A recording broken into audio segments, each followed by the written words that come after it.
اب مختصر میں آگے بڑھیے. لباس کے اور کام ہے. ایک کام لباس کا یہ بھی ہے کہ اگر آپ کے بدن میں کوئی عیب ہے, کوئی داغ دھبا ہے, تو لباس پہن لیجئے, وہ عیب چھپ گیا. زخم کا نشان ہے, لباس پہن لیجئے, چھپ گیا.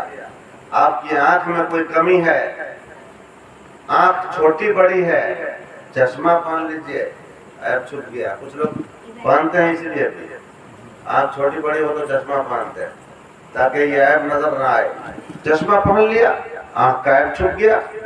آپ کے بدن میں داغ ہے, لباس پہن لیا, عیب چھپ گیا. لباس کا کام ہے عیب پوشی کرنا, ستر پوشی کرنا, عیب کو چھپا دینا.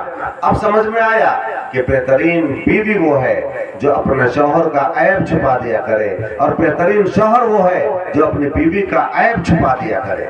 اگر اس طرح سے ایک دوسرے کے عیب کو چھپانے کا سلسلہ بن جائے تو بولیے اس شوہر بیوی میں کبھی نا اتفاقی ہوگی, کبھی جھگڑا ہوگا, کبھی لڑائی تکرار ہوگی. دونوں ایک دوسرے کے عیب پر پردہ ڈال دیا کریں گے تو کبھی جھگڑے کی نوبت آئے گی. لیکن آج کل جو خواتین ہیں, جو بیویاں ہیں, ان کا حال یہ ہے کہ ذرا سی تکلیف شوہر کے یہاں پائی, ذرا سی تکلیف محسوس کرے گی, کسی عید میں, کسی بقرعید میں, یا کسی تہوار کے موقع پر نیا کپڑا نہیں مل سکا, وہ زندگی بھر کے لیے تانا دینا شروع کر دیتی ہے. اس فقیرہ کے گھر میں جب سے آئی تبھی سے کبھی مجھے نیا کپڑا نصیب نہیں ہوا, وغیرہ وغیرہ. یہ عیب کی باتیں, کمزوری کی باتیں. اگر کوئی خاتون اپنے شوہر کے عیب کو دور تک پہنچاتی ہے, اپنے میکے تک پہنچاتی ہے, تو سمجھ جائے کہ وہ خاتون شوہر بیوی کے تقاضوں کو نہیں سمجھ پا رہی ہے, شوہر بیوی کے رشتے کی نزاکت کو نہیں سمجھ پا رہی ہے. بہترین بیوی وہ ہے جو اپنے شوہر کے عیب پر پردہ ڈال دیا کرے. مجھے اس موقع پر ایک بڑی اچھی بات یاد آئی. حضرت بی بی ام سلیم ہے, ان کے شوہر جناب حضرت طلحہ ہے. ان کے گھر پہ ایک مہمان آ گیا. کھانا گھر میں نہیں تھا دادا, ایک آدمی کا کھانا تھا, اور گھر میں بیوی ہے, شوہر ہے, بچہ بھی ہے. ایک مہمان آ گیا. کتنے ہو گئے سب مل کے؟ اچھا, آپ کا ذہن بالکل حاضر ہے, سب لوگ حاضر رکھیے گا. 4 لوگ ہو گئے. کھانا کیا آدمی کا؟ ایک آدمی کا. اب شوہر بیوی مشورہ کرنے لگ گئے کہ مہمان آ چکا ہے, کھانا زیادہ نہیں ہے, ایک آدمی کا کھانا ہے, اگر بچہ کو کھلاتی ہوں مہمان بھوکا رہ جائے گا, ہم میں سے کوئی کھا لیتے ہیں مہمان بھوکا رہ جائے گا. کیا کرنا چاہیے؟ عرب کی مہمان نوازی بڑی مشہور ہے. عرب کی مہمان نوازی اتنی مشہور ہے کہ تاریخ میں آیا ہے کہ اگر ان عربیوں کے یہاں کوئی مہمان آ جاتا, دھوکے سے اگر پہنچ جاتا ایسے گھر پہ کہ جس گھر والے کے ساتھ اس کی دشمنی ہو, عداوت چل رہی ہو, خاندان در خاندان دشمنی چل رہی ہو, لیکن وہ بھی اگر آ گیا اس کے گھر پہ مہمان بن جائے, تو عرب کی مہمان نوازی اتنی مشہور ہے کہ جب تک وہ مہمان ہے اس کے گھر پر تو اس کے ساتھ کوئی زیادتی نہ کرے گا, بد کلامی نہ کرے گا, بلکہ ایک مہمان کے ساتھ جتنا احترام کیا جاتا ہے وہ احترام بجا لائے گا اور اچھی طرح سے مہمان نوازی کرے گا. یہ عرب کی مہمان نوازی کا طریقہ تھا. تو یہ تو مہمان آ گئے تھے, انہوں نے سوچا کہ ایک آدمی کا کھانا ہے, اگر ہم دونوں میں سے کوئی ایک کھاتے ہیں مہمان بھوکا رہ جائے گا, بچے کو کھلاتے ہیں بھوکا رہ جائے گا, تو ہم دونوں تو مان جائیں گے, صبر کر لیں گے, مگر بچے کا کیا ہوگا؟ دونوں نے مشورہ کیا کہ بچے کو پہلا پھسلا کر کے لوریاں دے کے سلا دیا جائے. بچے کو سلا دیا گیا. اس ماں کے دل میں بھی بچے کی محبت تھی, اس باپ کے دل میں بھی شفقت پدری تھی, مگر مہمان کی خاطر بچے کو بھوکا سلا دیا. اس کے بعد یہ دونوں بچ گئے. اب کہا کہ عرب کا دستور یہ تھا کہ مہمان کو بھی ایک ہی دسترخوان پہ ساتھ بٹھا کر کھلایا جاتا تھا. یہ آپ سونے لگے کتنا برداشت کریں گے؟ نہیں ٹھیک ہے, یہ میرا کو سوچا نا جاگ جاگ مسلمان سویرا ہوا, دور سارے جہاں سے اندھیرا ہوا. اچھا, آپ لوگوں کو جگانے کے لیے کہیں کہیں کچھ گانا پڑے گا, گنگنانا پڑے گا لگتا ہے. آئیے منہ کان دھو کر کے آ جائیے, انشاءاللہ پھر نیند ختم ہو جائے گی. تڑپے لجیرا ہمار ہو تنی جیتی مدینہ. اور محبت سے بولیے نہیں اور ذرا سبحان اللہ کی لوگ ذرا اور تیز کیجیے تڑپیلا جیرا ہمار ہو تنی جیتی مدینہ تنی جیتی مدینہ تنی جیتی مدینہ جیتی مدینہ تنی جیتی مدینہ جیتی مدینہ تنی جیتی مدینہ دیکھ لیتی روزہ توہار ہو تنی جیتی مدینہ جب جب آویلا حج کا مہینہ جب جب آویلا حج کا مہینہ جب جب آویلا حج کا مہینہ ہجر جدائی سے چھلنی ہے سینہ کب دیکھیں ہم تہرا مزار ہو تنی جیتی مدینہ یہ میری شاعری کا کمال ہے بھول گیا مگر دوسرا بنا لیا ہوا اصلی شعر یاد نہیں آیا جاتے ہیں آپ لوگ دیکھ لیں چلیے ٹھیک ہے بیوی ام سلیم نے شوہر سے مشورہ کیا کہ شوہر نامدار گھر کی آبرو بچانی ہے گھر کی عزت بچانی ہے مہمان کو احساس نہیں ہونے دینا ہے کہ ہم لوگ بھوکے رہ گئے حالانکہ ایک آدمی کا کھانا 3 لوگ بیٹھیں گے دسترخوان پہ بھلا 3 آدمی کو کھانا کافی کیسے ہوگا مہمان بھوکے رہ جائیں گے اور مہمان کو آسودہ کرنا ہے شکم بھر کھلانا ہے چنانچہ انہوں نے ایک مشورہ دیا جب ہم تینوں بیٹھ جائیں گے دسترخوان پر تو ایسا کروں گی کہ میں چراغ کی بتی تیز کرنے کے بہانے اٹھ جاؤں گی اور میں جانے کے بعد چراغ کو تیز کرنے کی بجائے بجھا دوں گی اندھیرا ہو جائے گا اندھیرے میں سب لوگ کھانے لگ جائیں گے مگر خدا دیکھتا ہوگا کہ ہم دونوں کھانا نہیں کھائیں گے ہمارا مہمان کھائے گا اکیلا اللہ اکبر دونوں نے اس حکمت پر اتفاق کیا دسترخوان لگا کھانا چن دیا گیا مہمان بھی بیٹھ گئے دونوں بیٹھ گئے تینوں ہاتھ چلانے لگ گئے اس کے بعد بی بی ام سلیم اٹھتی ہے چراغ کی بتی تیز کرنے کے بہانے جاتی ہے اور تیز کیا کرے گی چراغ گل کر دیتی ہے اندھیرا ہو گیا اب تو عالم یہ تھا کہ جناب حضرت طلحہ کے گھر میں مہمان نوازی کی ایسی مثال قائم کی جا رہی تھی تینوں کے ہاتھ پر تک آتے تھے اور زبان تک بھی جاتے تھے تینوں کی زبانیں بھی چلتی تھی مگر خدا دیکھتا تھا یہ دونوں میاں بیوی ہاتھ جو دسترخوان پر ڈالتے تھے برتن میں لے جاتے تھے اوپر کو اٹھاتے تھے خالی ہاتھ نیچے لے جاتے تھے خالی ہاتھ اوپر لاتے تھے مہمان کو بتانے کے لیے کہ ہم بھی کھا رہے ہیں زبان بھی چلاتے تھے اندھیرے میں دونوں زبان چلاتے رہے ہاتھ بھی اوپر نیچے کرتے رہے مہمان سمجھتا رہا کہ ہمارا زبان بھی کھا رہا ہے ہمارا گھر والا بھی کھا رہا ہے مہمان شکم سیر ہو کر کھا لے گا ماں بہنوں یاد کرو اپنی زندگی میں اس کو نمونہ بنا کر شامل کر لو تمہارے شوہر کے ساتھ بھی کبھی کبھی ایسا معاملہ ہو سکتا ہے مہمان دروازے پر آ جائیں انتظام کم ہوگا صبر کر لینا اپنے شوہر کی آبرو کو بچا لینا اس لیے کہ بیوی شوہر کا لباس ہے اور لباس کا کام ہے کہ عیب کو چھپا دیا کرتا ہے اور شوہر بھی ایسا ہونا چاہیے جو بیوی کے عیب کو چھپا دیا کرے 2 باتیں ہو گئی تیسری بات ہے لباس میں ایک بات یہ بھی ہوتی ہے کہ لباس جب اچھا ہوتا ہے تو صاحب لباس بھی خوبصورت لگنے لگتا ہے غلط ہے کہ صحیح ہے دیہاتی محاورہ ہے لوگ کہتے ہیں لپلے پوتلے دہری